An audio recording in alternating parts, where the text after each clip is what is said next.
Не ми се верува дека во 2022 треба да зборуваме за ова и да правам вакво видео уопште.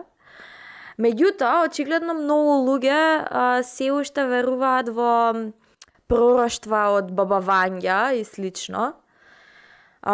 Мислам дека медиумската писменост во државава и во регионот воопшто е на многу ниско ниво, за да може нешто вакво да помине и луѓето да веруваат и да бидат као да, ете Баба Вања кажала дека Путин ќе владее во светот.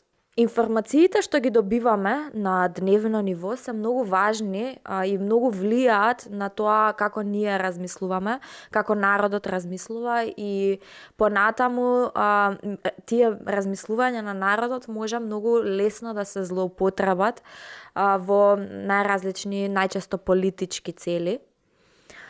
Нормално, како и за се друго, кружат огромен број на невистини и дезинформација во врска со војната што се случува, конфликтот. Од каде извираат овие дезинформации не можеме да знаеме, меѓутоа е многу голема веројатност дека извираат од самата Русија. When it started the war, I called her and I said like, Mom, Russia attacked like Ukraine, and she's like, no, it's not true.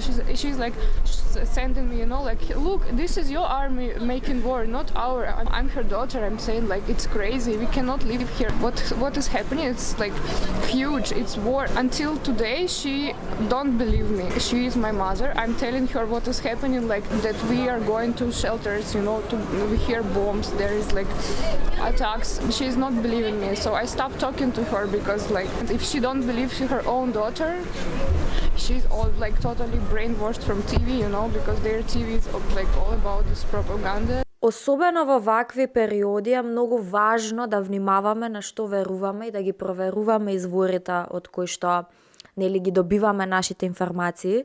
Баба Вања сигурно не е кредибилен извор за кој што треба да го слушаме и да мислиме дека тоа е вистина. А како можеме да провериме дали веста е точна? Нормално, прво треба да видиме од каде изворот, односно кој го кажува тоа, дали други луѓе го кажуваат или можеме да го видиме само на една веб страница.